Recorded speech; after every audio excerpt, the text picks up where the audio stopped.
She smiled at me the way people smile at waiters they don't plan on tipping. Polite. Dismissive. Cold. I should have known the night was going to end differently the moment she adjusted her pearl necklace and said, "Oh, I didn't realize you'd be joining us." Not invited. Not expected. Not wanted. The restaurant was one of those places in downtown Chicago where the chandeliers look like falling stars and the napkins are folded with more care than most marriages. Crystal glasses. Soft piano. A wine list thicker than my college textbooks. And I stood there, feeling like the cheapest thing in the room. My husband Daniel squeezed my hand under the table, but even he looked nervous. His mother, Eleanor Whitmore, had that effect on people. She didn't raise her voice. She didn't need to. Her silence could slice through steel. It was our 3rd anniversary. But somehow, it felt like a performance review. Eleanor had chosen the restaurant. Of course she had. She always chose everything. The school Daniel attended, the internship he took, the condo we should consider buying instead of the modest home I loved. And tonight, she chose where I sat. Which was nowhere. "Oh, sweetheart," she said lightly, glancing at the host. "I only reserved a table for 4. Family only." Family. The word lingered in the air like perfume too expensive to belong to me. Daniel cleared his throat. "Mom, Emily is my wife." Eleanor blinked slowly. "Yes, dear. Of course. But tonight is a very special dinner. We're celebrating something important. Our anniversary," I said softly. She tilted her head. "Daniel's promotion." "Not ours. His. Always his." The host looked uncomfortable. The maitre d', a tall man in a tailored black suit, waited quietly. The other guests, Daniel's father and younger sister, avoided eye contact. I felt small. Not because of the restaurant. Not because of the money. But because of the intention. She hadn't forgotten to add me to the reservation. She chose not to. Daniel stood up slightly. "Mom, that's not okay." Eleanor leaned closer to him and lowered her voice, but not enough. "Daniel, darling, this dinner is about your future. Some discussions are better handled privately." Privately, meaning without me. Because in her mind, I wasn't an asset. I was a liability. I smiled. And that's when something inside me shifted. You see, Eleanor Whitmore thought she knew everything about me. She knew I grew up in Ohio. She knew my father owned a small hardware store. She knew I didn't come from connections. What she didn't know was who actually owned the building we were standing in. What she didn't know was that the restaurant she carefully selected to exclude me was built on land purchased by my late grandmother 30 years ago. And what she definitely didn't know was that the man standing 10 feet away in the tailored black suit wasn't just the maitre d'. He worked for me. But I didn't say that yet. Because humiliation, when done correctly, doesn't require volume. It requires timing.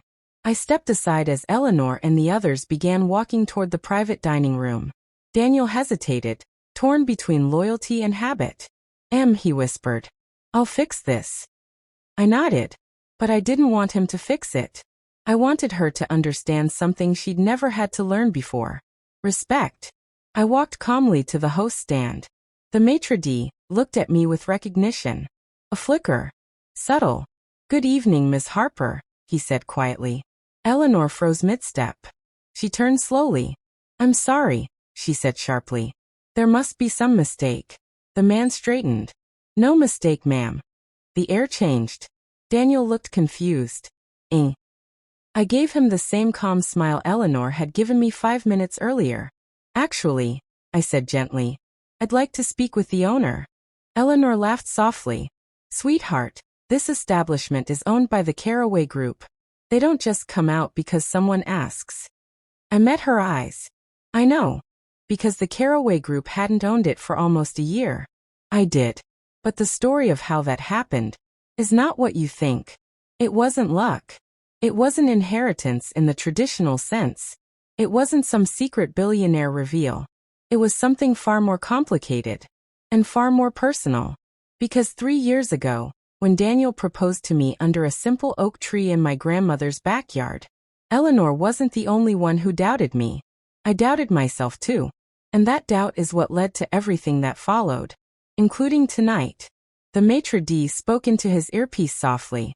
Eleanor's fingers tightened around her clutch purse. Emily, she said carefully, what exactly are you doing?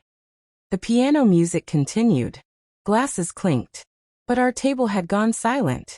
I'm just making sure, I said calmly, that there's room at the table. A door at the far end of the dining room opened.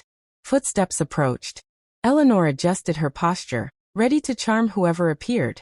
She had no idea. The next few minutes would rewrite her understanding of me forever. And maybe, her understanding of her son. Because respect isn't demanded. It's demonstrated. And tonight, I was done asking to belong. The footsteps that approached weren't rushed. They were measured. Calm. Controlled. That's the thing about real power. It doesn't hurry. Eleanor straightened her shoulders, preparing her practice smile. The one she used at charity galas. The one that had built Daniel's entire professional network before he'd even graduated college. Daniel looked between me and the approaching figure, confusion settling deeper into his expression. The door fully opened. And instead of some elderly billionaire with a gold watch and ego to match, it was Marcus Hale. Tall. Early 40s. Navy suit. The kind of quiet authority that makes rooms lower their volume without being asked. Eleanor blinked once. Then twice. Recognition flickered across her face. Marcus Hale wasn't just anyone.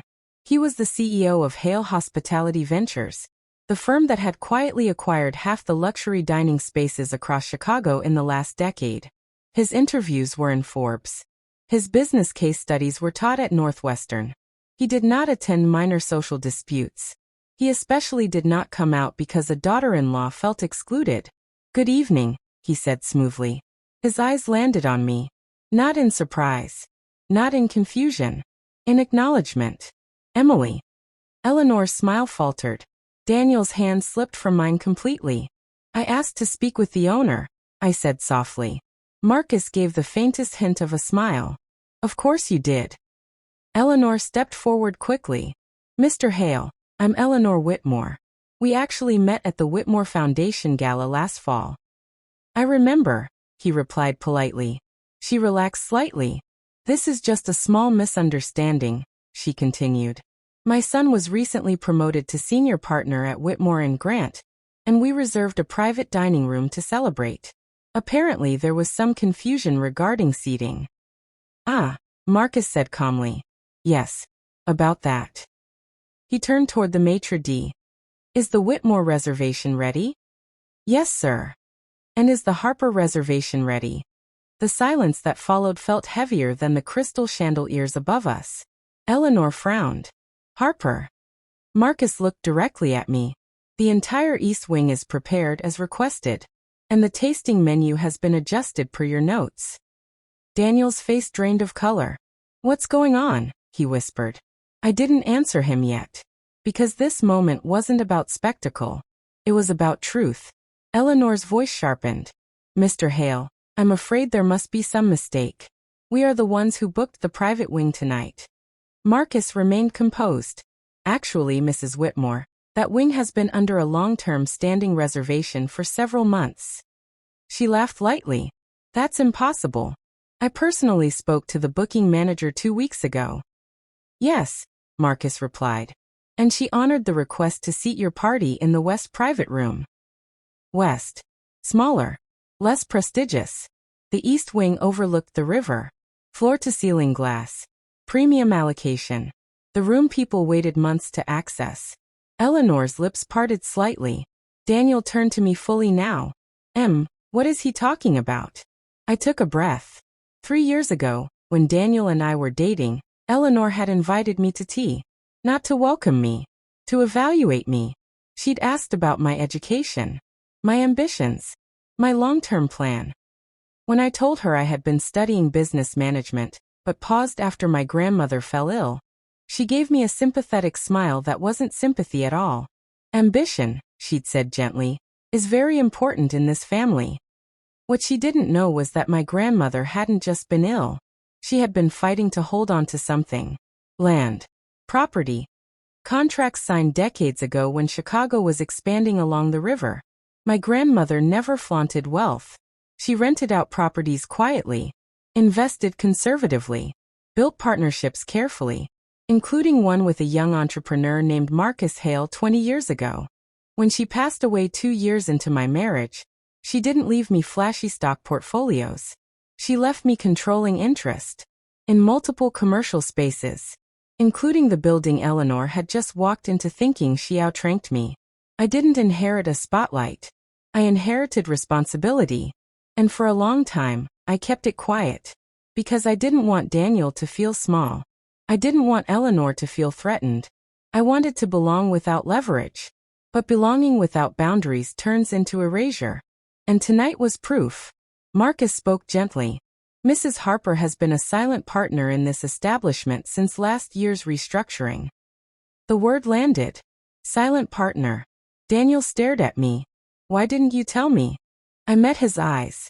When would it have mattered? That question hurt him. But it was honest. Eleanor's composure was cracking now. This is absurd, she snapped.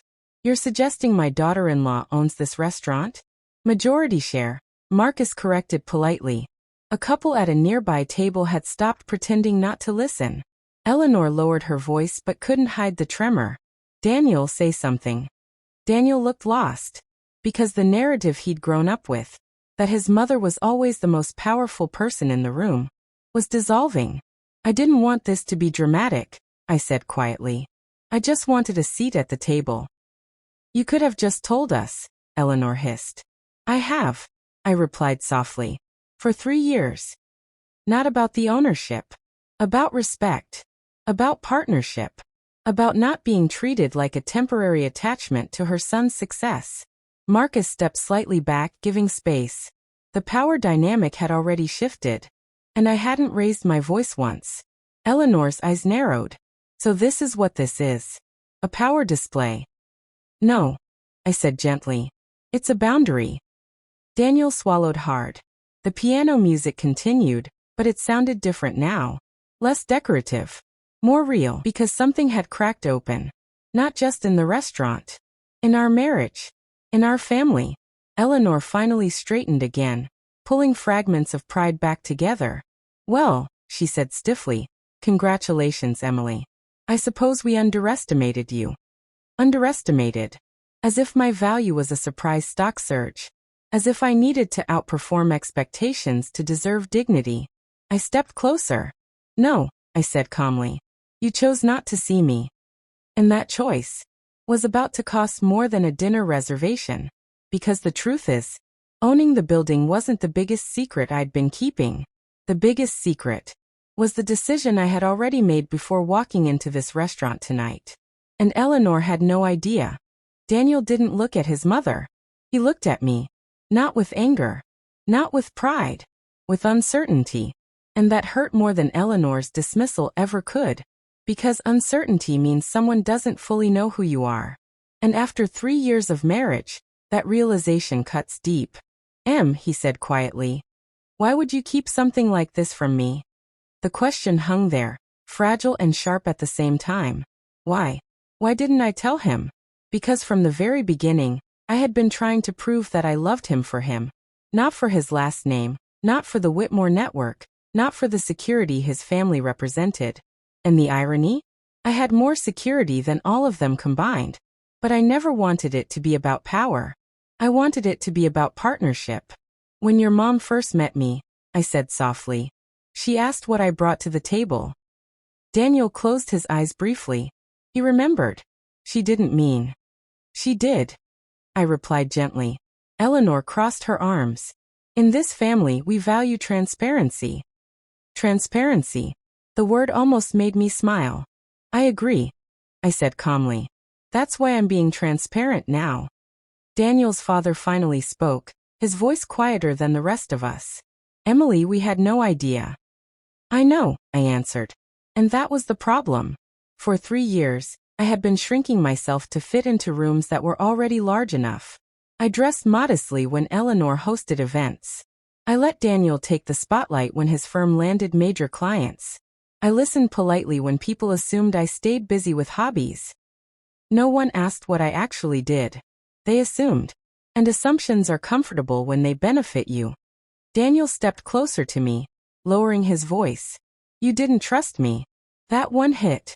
I didn't trust what would change, I said honestly. Because money changes people. Power changes dynamics. And I had watched Eleanor use both like tools. I never wanted that between us. Eleanor shook her head slowly. This is manipulative. No, I said softly. Manipulation is inviting someone to dinner and pretending they're not family. Silence. The air felt heavier now, not dramatic, just real. Marcus remained respectfully distant, but I could feel his awareness. He had seen business wars, corporate betrayals, hostile takeovers. But this wasn't corporate. This was emotional. Daniel ran a hand through his hair. So what now? That question mattered more than the ownership reveal. Because this wasn't about embarrassing his mother. It wasn't about proving status. It was about deciding what kind of marriage we actually had.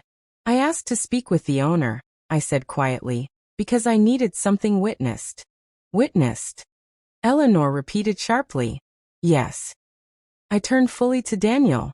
I will not spend the rest of my life asking permission to belong in my own marriage. The words didn't come from anger. They came from exhaustion. 3 years of small comments. 3 years of being introduced as Daniel's wife, instead of by my name. 3 years of Eleanor sending him listings for better-suited women before our engagement was official. Yes, she did that. And he never told me until after we were married. Because he didn't want to upset me. The truth is, he didn't want to confront her. And avoidance is a quiet form of agreement. Eleanor's voice lowered into something colder. Daniel, are you going to allow this public spectacle? Public spectacle. As if she hadn't staged the original humiliation. Daniel looked at his mother, then at me. And for the first time since I'd known him, he didn't look like her son. He looked like a man deciding something. Mom, he said carefully, you told me success means knowing your worth. Eleanor's expression tightened. He continued, Emily knows hers. That sentence shifted something fundamental.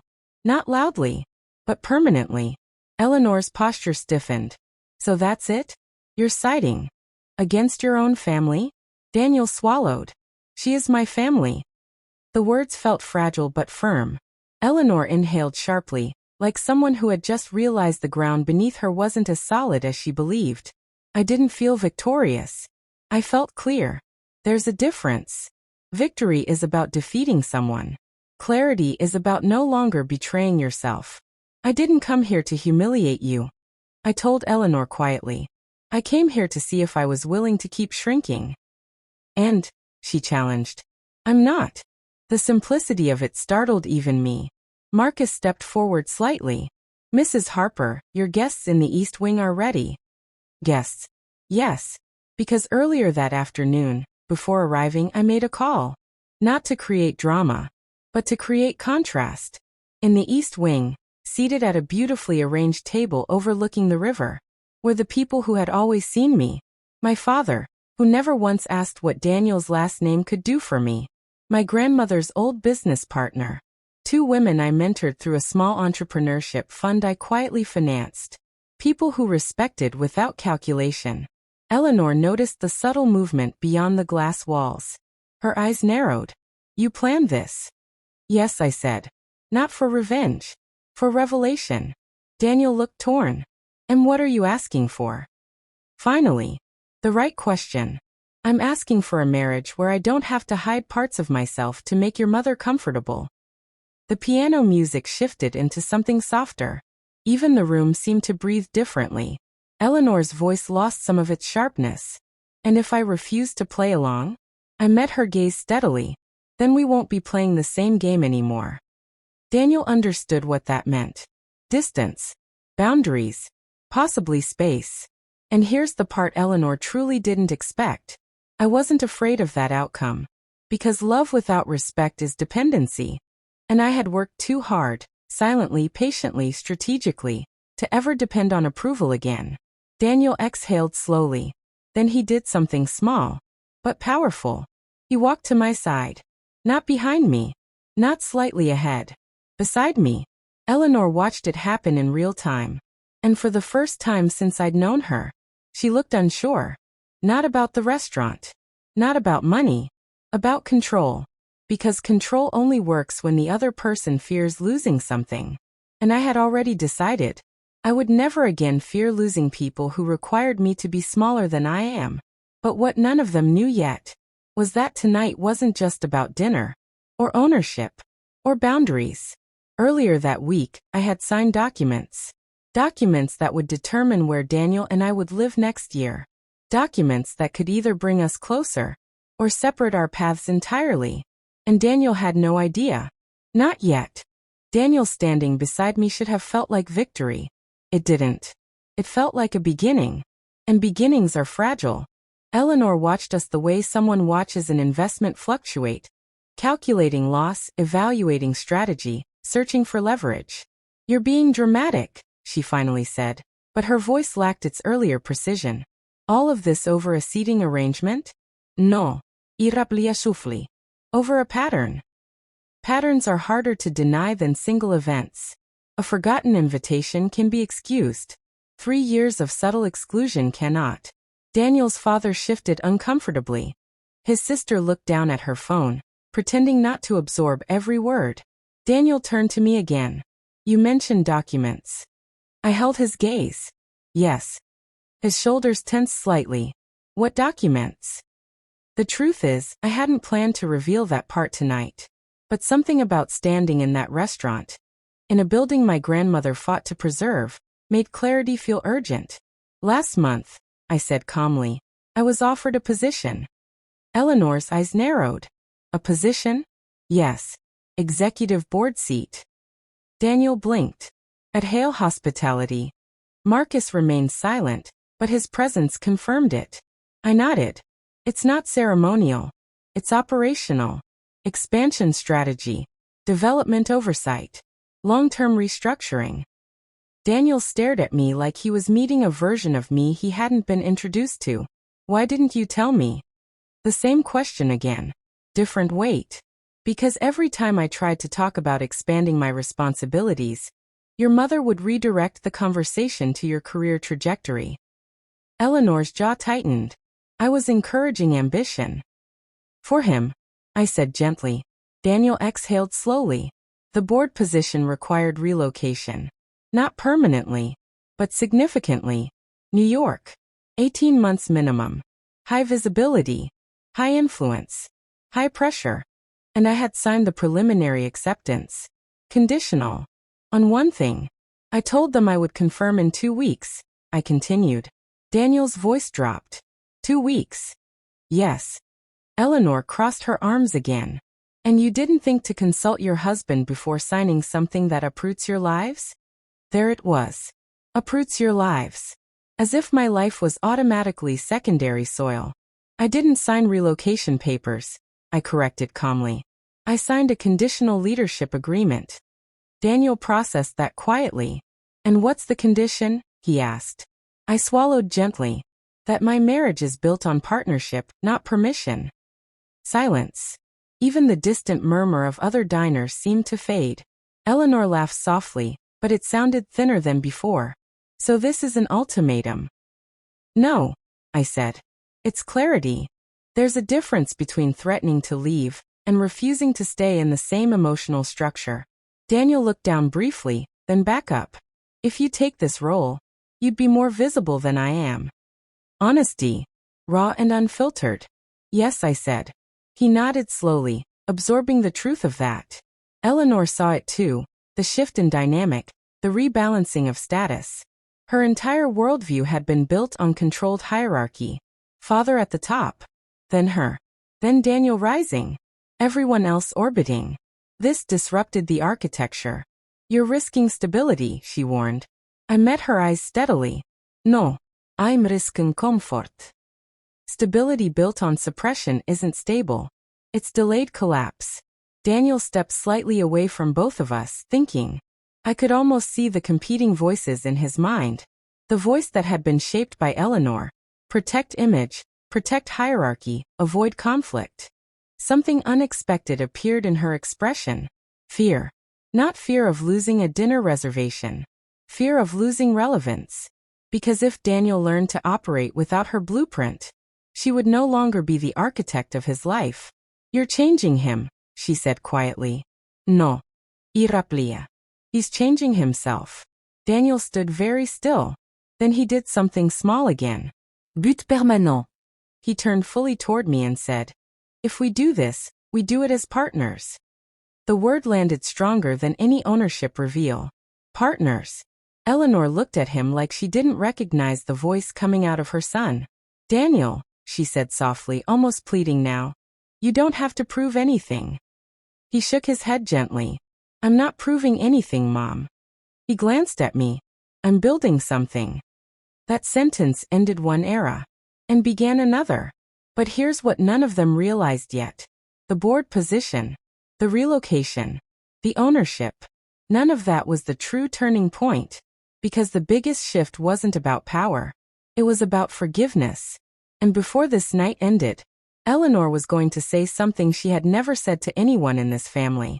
Something that would either heal decades of control or fracture everything permanently. And it wouldn't happen in the boardroom. It would happen in the East Wing. At a table she never expected to sit at.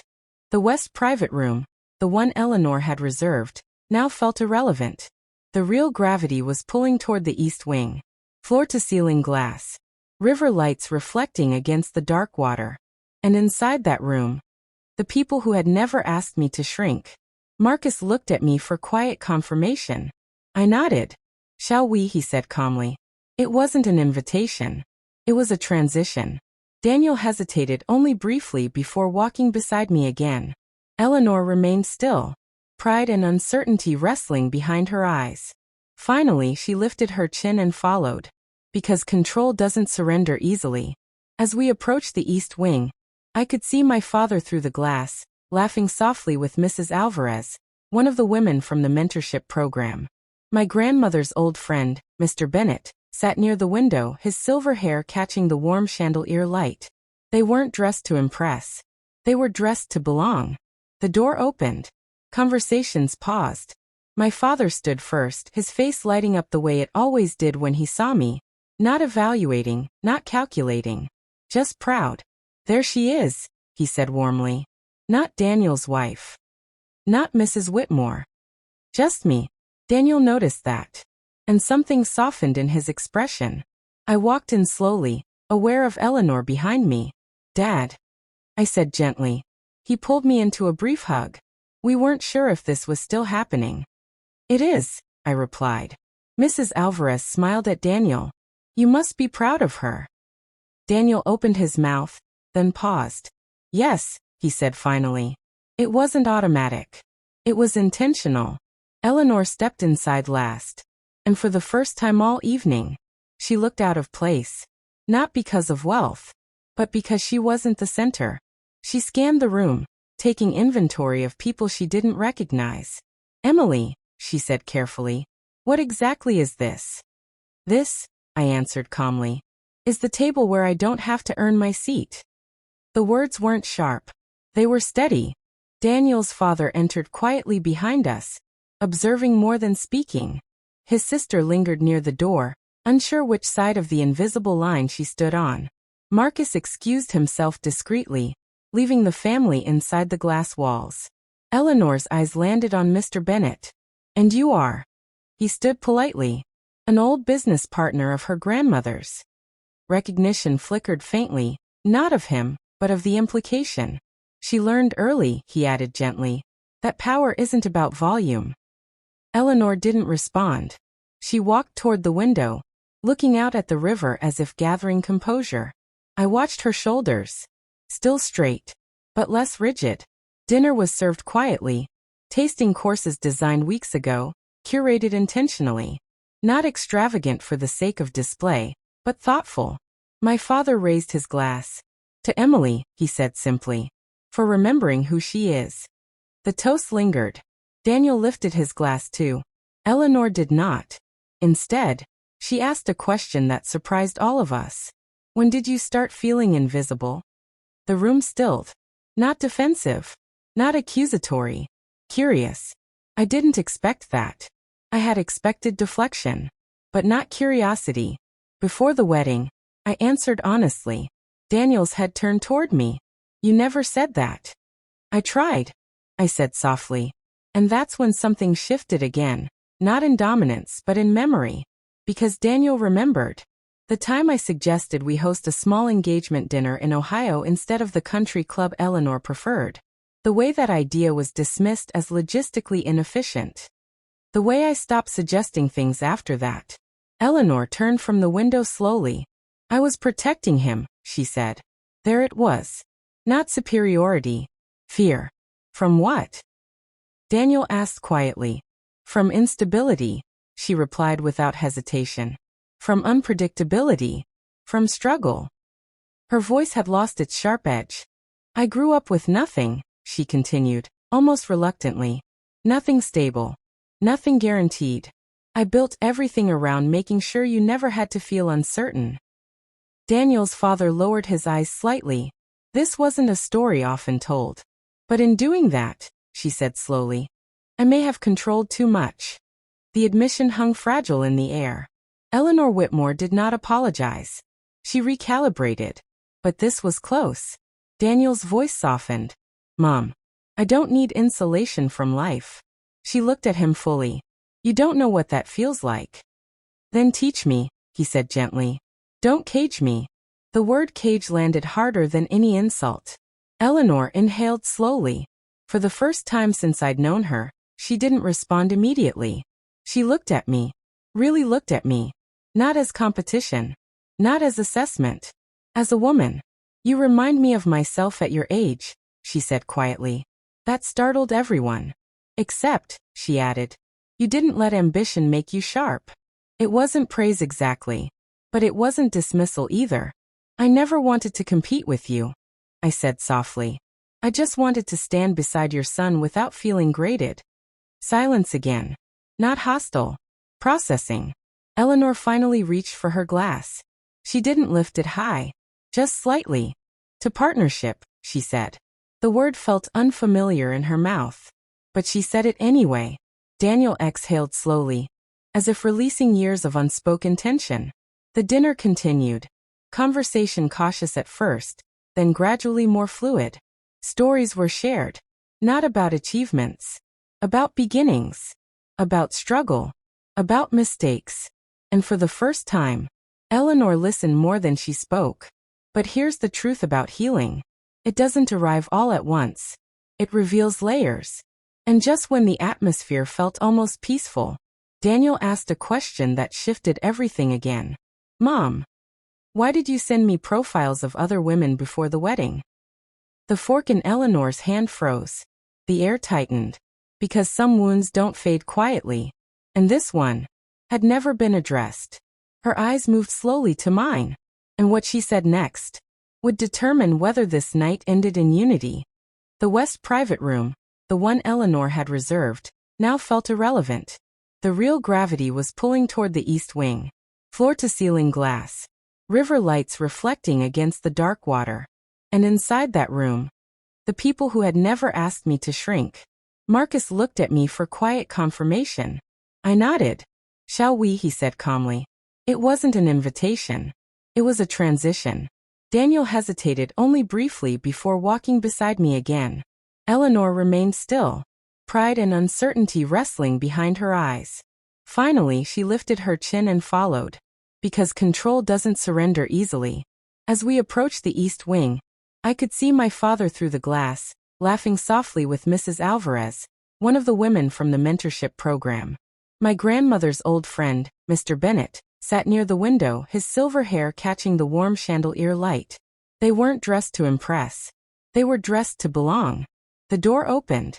Conversations paused. My father stood first, his face lighting up the way it always did when he saw me. Not evaluating, not calculating. Just proud. There she is, he said warmly. Not Daniel's wife. Not Mrs. Whitmore. Just me. Daniel noticed that. And something softened in his expression. I walked in slowly, aware of Eleanor behind me. Dad, I said gently. He pulled me into a brief hug. We weren't sure if this was still happening. It is, I replied. Mrs. Alvarez smiled at Daniel. You must be proud of her. Daniel opened his mouth, then paused. Yes, he said finally. It wasn't automatic. It was intentional. Eleanor stepped inside last. And for the first time all evening, she looked out of place. Not because of wealth, but because she wasn't the center. She scanned the room, taking inventory of people she didn't recognize. Emily, she said carefully, what exactly is this? This, I answered calmly, is the table where I don't have to earn my seat. The words weren't sharp. They were steady. The question didn't echo loudly. It settled heavily.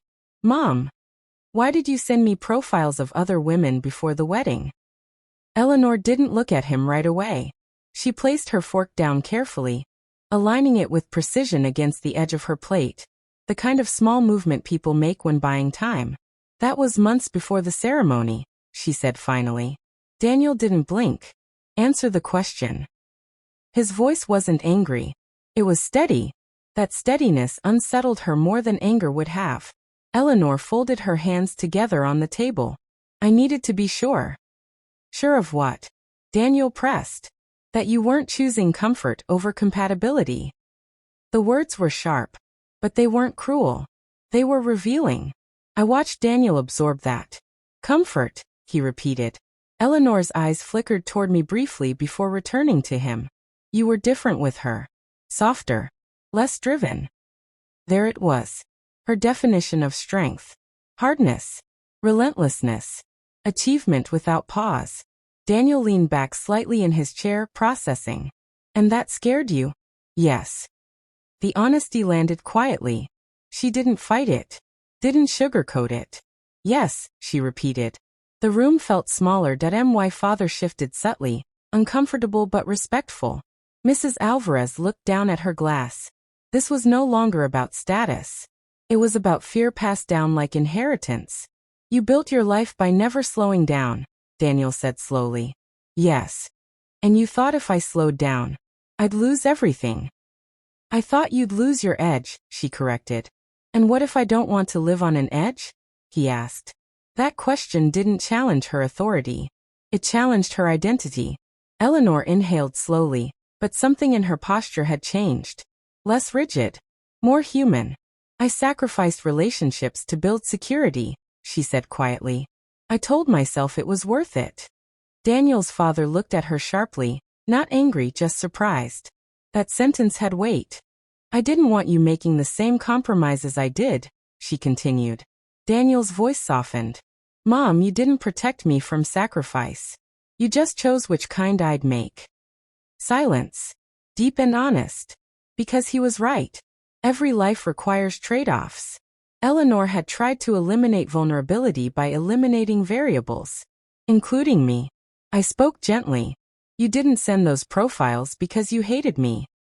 She looked at me cautiously. You sent them because you didn't understand me. That landed differently. Less accusatory. More accurate. Eleanor held my gaze. You were unpredictable, she admitted. Because I didn't compete with you? No, she said quietly. Because you didn't need to. That was the first true crack. Control depends on hierarchy. And hierarchy fails when someone refuses to climb over you. I thought if Daniel chose someone quieter, she continued, someone more traditional, the structure would remain intact. And if he chose someone ambitious? Daniel asked. She hesitated. I was afraid you'd become secondary. There it was. The core. Not jealousy. Not cruelty. Fear of displacement. She had spent decades being the architect of his life. And I represented a new blueprint she didn't design. Daniel leaned forward slightly. Mom, you were never meant to be the permanent architect. The sentence wasn't harsh. It was mature. And maturity can feel like betrayal to someone who built control out of survival. Eleanor's eyes glistened slightly, though she blinked it back almost immediately. You don't understand what instability does to a child, she said softly. Daniel paused. I don't, he admitted. That humility shifted the tone entirely. Not defensive. Curious. What happened? He asked. The question changed the air. Because families like theirs don't talk about what happened. They talk about outcomes. achievements, appearances, but not origins. Eleanor looked down at the table. For a long moment she said nothing. And then, "My father left when I was 9, she said quietly. No drama. No theatrics. Just fact. The room absorbed it. He walked out during dinner. Didn't finish his plate. Didn't say goodbye. Just left." Daniel's breath caught slightly. "I decided that night," she continued, "that no one would ever leave my life because of weakness." Weakness. She had equated softness with abandonment, emotion with instability, dependency with danger. Daniel's voice was almost a whisper. "So you built a life where everything was structured?" "Yes." "And controlled?" "Yes." "And measured?" "Yes." He nodded slowly. "And when I fell in love with someone who didn't measure life the same way, I panicked," she finished. The honesty was no longer sharp. It was vulnerable. I felt something unexpected. Compassion. Not agreement. But understanding. Control is often just fear wearing a tailored suit. Daniel reached across the table. Not toward me. Toward her. She hesitated only a second before letting him take her hand. "I'm not Dad," he said softly. The sentence was simple, but profound. She swallowed gently. "I know," she whispered. That was the closest thing to apology Eleanor Whitmore had likely ever spoken. Not "I'm sorry," but "I know." And sometimes acknowledgement heals more than rehearsed remorse. Daniel squeezed her hand lightly. "I don't need insulation from pain," he continued. "I need space to build my own resilience." Eleanor nodded slowly. The East Wing, once a symbol of contrast, had become something else entirely. A bridge. Not between wealth classes. Between generations. I finally spoke again. "I never wanted to take your place." She looked at me carefully. "I just wanted my own." The words didn't compete. They coexisted. And that realization softened something inside her. "I misjudged you," she said. Not dramatically. Just truthfully. "I thought you would dilute him." "And instead," I asked gently. She studied me. "You strengthened him." The admission settled warmly. Not triumphant. Earned. Daniel exhaled deeply, tension releasing from his shoulders in a way I hadn't seen before. But healing is layered. And while this moment bridged decades of fear, there was still one decision left. The board position. The relocation. The life shift. Daniel looked at me quietly. "If you go to New York, I'll come," he said. Eleanor's eyes flickered at that. But she didn't interrupt. "Not this time." "And if you decide to stay?" I asked him softly. "Then we redesign from here," he replied. "Partnership. Not dominance. Not submission. Redesign." Eleanor watched us both. And for the first time, she didn't look threatened. She looked reflective. Because what she had feared as instability was actually evolution. But the night wasn't over yet. There was one final moment coming. Not dramatic. Not loud. But symbolic. A gesture that would either confirm this healing or quietly undo it. And it would come from Eleanor. Not through words. Through action. Dessert arrived quietly. No one paid much attention to it. Chocolate. Gold flakes. Precision plating. For the first time that night, none of it felt important. What mattered was what hadn't been said yet. Eleanor sat straighter than usual, but not rigid. Thoughtful. The river outside reflected city lights in long trembling lines. Unstable but beautiful. Daniel's hand rested lightly over mine under the table. Not protective.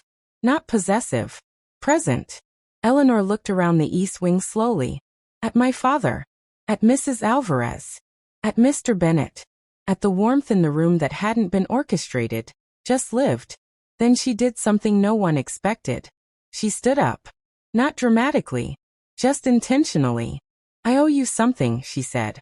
The words weren't directed at Daniel. They were directed at me. Silence settled gently over the table. Eleanor Whitmore did not owe people. She invested. She evaluated. She decided. But she did not owe. "I spent years building structures," she continued. "Financially. Socially. Professionally. I believed control created safety." Her voice didn't tremble. It softened. And when Daniel chose you, I evaluated you like a variable. The honesty wasn't cruel. It was clinical. I looked for weaknesses, risks, gaps in alignment. She paused. And I never considered that my evaluation was the weakness. The air shifted again. Not heavy. Released. Daniel's father looked at her as if seeing a different version of the woman he'd married. Eleanor stepped around the table. She didn't rush. She stopped beside my chair. For a second, I thought she might simply extend her hand. But instead, she pulled out the empty chair next to me, the symbolic seat, the one that had started everything. And she sat down in it. Beside me. Not across. Not at the head. Beside. Gasps weren't audible, but the shift was. I cannot promise I will change overnight, she said quietly. Control is a habit built from fear. Then she looked directly at me.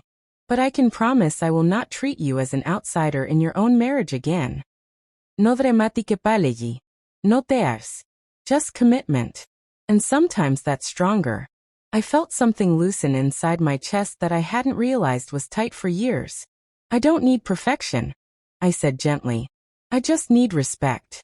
She nodded once. Then you have it. Daniel's grip on my hand tightened slightly, not out of anxiety, out of gratitude. Eleanor glanced at him. And you, she said, are no longer a project. He almost laughed through the emotion. Good, he replied softly. I was exhausted. A small ripple of quiet laughter moved around the table. Not forced. Relieved. The tension that had defined the evening had dissolved into something far more valuable than dominance. Understanding. After dessert, Marcus returned briefly to confirm everything had gone smoothly. Eleanor surprised everyone again. She extended her hand to him. Congratulations on your partner, she said calmly. Marcus smiled lightly. She's earned every seat she sits in. Eleanor nodded. I see that now. Those 5 words sealed more than any contract. Later, as the night wound down and guests prepared to leave, Daniel and I lingered near the glass wall overlooking the river. The city hummed below us, restless, ambitious, alive. New York, he said quietly. Yes. He exhaled slowly. I don't want to follow you, he admitted. I don't want you to, I replied. He turned to face me fully. I want to walk with you. That sentence was the answer. Not relocation. Not sacrifice. Alignment. We don't have to decide tonight, I said softly. No, he agreed. But whatever we build next, it won't be inherited. It would be chosen. Behind us. Eleanor spoke quietly with my father. Not about business. About Ohio. About small-town schools. About beginnings. 2 people from very different worlds finding common ground without competition. And in that moment, I understood something deeply. Power doesn't reveal itself in ownership. It reveals itself in restraint. In the decision not to humiliate when you could. In the choice to invite instead of exclude. 3 years ago, I had doubted myself under that oak tree when Daniel proposed. I wondered if I would always feel like an addition to someone else's life. Tonight, standing in a building legally tied to my name, but emotionally tied to something much larger, I didn't feel like an addition. I felt equal. Not because I owned the room, but because I refused to shrink in it. As we walked out of the restaurant together, Daniel on one side, Eleanor a few steps ahead, slower than before. She paused at the entrance. She turned back toward me briefly. Emily. Yes. Next month, would you host dinner? It wasn't about food. It was about acknowledgement. I'd like that, I replied. She nodded once. Not as a queen granting approval. As a woman learning balance. The doors opened. Cold Chicago air met us. And for the first time since marrying into the Whitmore family, I wasn't stepping outside of something. I was stepping forward. Not into dominance. Not into revenge. Into partnership. And Eleanor finally understood something she never saw coming. The woman she tried to leave out of the luxury dinner was never asking for the owner. She was asking for equality. And once she stopped competing, there was room at the table for everyone.